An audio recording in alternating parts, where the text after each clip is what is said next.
looks at the power and the chance to save his people, and he kind of forgets, like the sword kind of takes him over right there, just being this close to it. He could have saved his friend. The light was responding, and if he tried hard enough, there was a chance that he could have healed his friend. But he just got distracted looking at the sword, this glowing blue sword. He's talking to him, and he sees the future, and he kind of sees like, this will kill him. This will kill Mal'Ganis. This will stop it. This will stop the plague on my people. I'll kill him. I'll save my people. I'll kill him.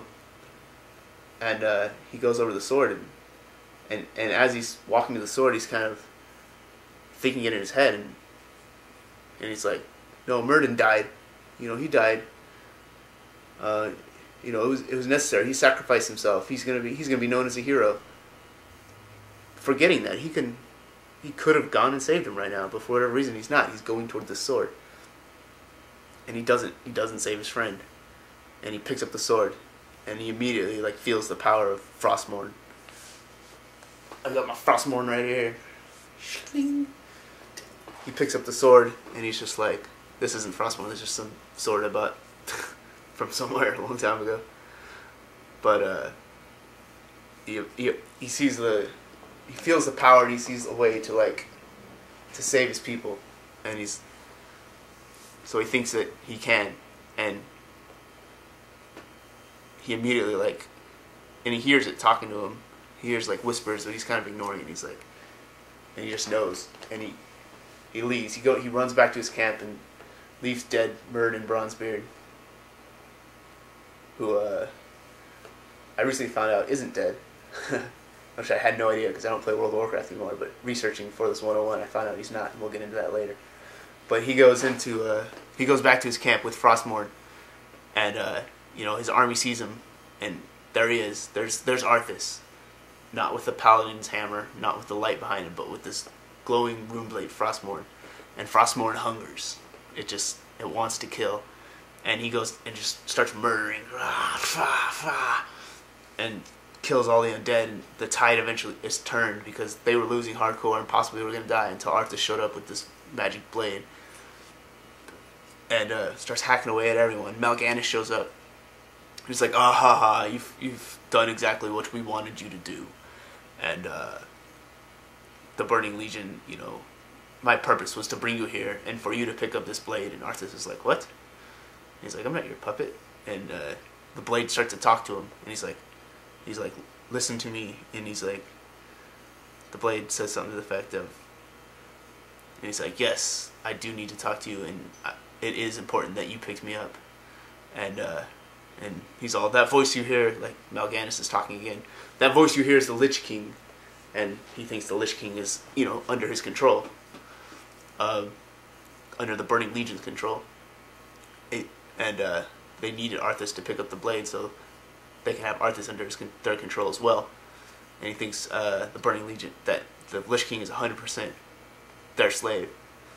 The Lich King being Ner'zhul. This is Ner'zhul talking. That orc from a long time ago, who got trapped in the ice, is talking through this blade, frostmourne. This magic blade is talking to Arthas through this blade. So it's Ner'zhul is saying, the Lich King is saying to Arthas, is talking to him, and Mal'Ganis is like, what? What's the Lich King telling you? That all of our plans have gone to plan, and now you're our slave or whatever? And Arthas is looking at the blade, and he looks up at Mal'Ganis and smiles, kind of smirks at him, and Mal'Ganis is like, what? What's the blade telling you? And Arthas is like, it's telling me to kill you. And Mal'Ganis is like, what? That can't be right. Arthas walks up to him, stabs him. Mal'Ganis dead.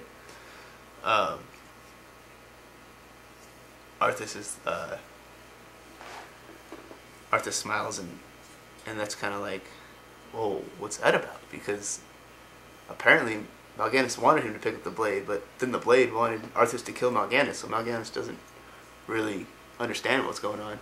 And Arthas is like, whatever, I killed you and I'm happy.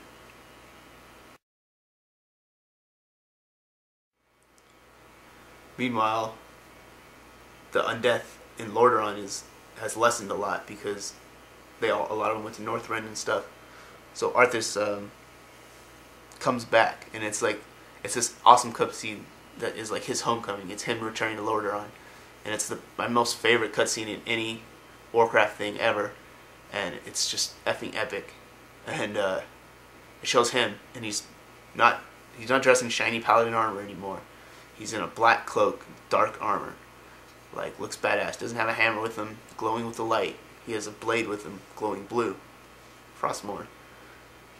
He shows him walking down the outer halls of the throne room in the capital city, and him and a couple dark soldiers around him, and he slams open the two, and he's walking in, like, everyone's cheering. There's people up on the rafters as he's walking through this hall, this stone hall, and there's people up here, like the audience, they're like throwing rose petals at him, and they're singing his praises, and they're all cheering. And here comes Arthas, the guy who fought the undead, the guy who fought the demons. You know, he did whatever for us, and blah blah blah. And most of them probably don't know about Stratholme. His homecoming. Arthas isn't looking at anyone. He's not being Arthas. He's not waving to the people. He's not doing anything. He's just looking at the ground. You can't even see his face because he has this dark hood over him. People are cheering, and he finally looks up, not at any particular people or not acknowledging the audience, just looking into the sun and seeing all these roses fall. And he picks up a rose. He lets a rose fall into his hand, and he like rubs it, and it dies in his hand. The rose petal it just wilts immediately, and he tosses it aside, just like an angry ugh, and then slams open the two doors of the throne room. It's just these huge doors, blah, and he just stomps in, and it's the throne room, and there's his father, King Tyrannus Menethil, is just sitting there, and he stands up all slow, and he's like, "Ah, my son, I've heard you fought demons and undead and stuff." And Arthas takes out his sword, and he kneels right there. He kneels at the base of the throne, and he's like, blah blah blah. And then Arthas looks at his two guys that walk into the throne room with him, and his dad's like sitting there spouting all this stuff, like kind of praising him. And Arthas gets up really quick, flips up his sword, and just rushes toward the throne. And the camera kind of pans to a shadow of the two people, of Arthas and his father. And he's like, "Son, what are you doing?" And then you hear Arthas say, "Succeeding you." And he grabs his father and just and sticks him. And then it shows a bloody crown like fall into the floor. And Arthas pulls out frostmourne from his father. And that is the betrayal.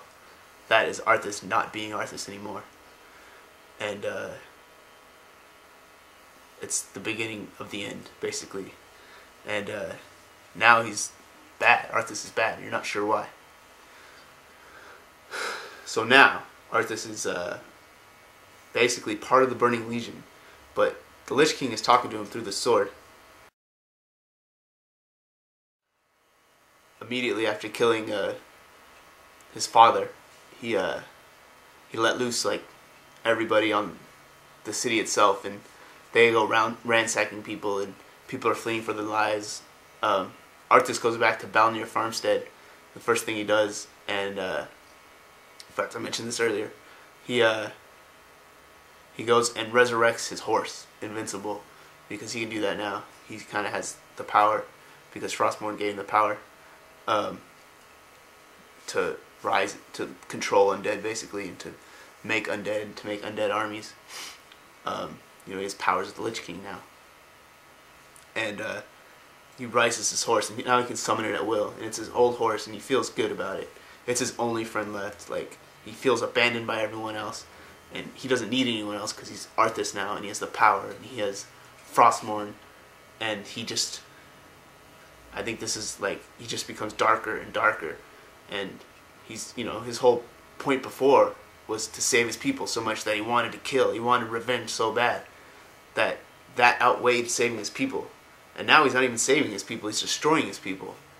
And his wanting to kill for revenge has just turned into wanting to kill. And part of it is, his being alone all the time, and the other part of it is the cursed blade just turned him bad. It made him hunger for killing, and the blade hungers itself. The blade itself wants death. So that's what happened. So he resurrects this horse. Lordaeron is in shambles now. The capital city is pretty much destroyed. No one lives there anymore, other than undead if they want to. This is the beginning of the Shrissful Glades and everything turning into the Plaguelands, turning into what it is today with undead everywhere.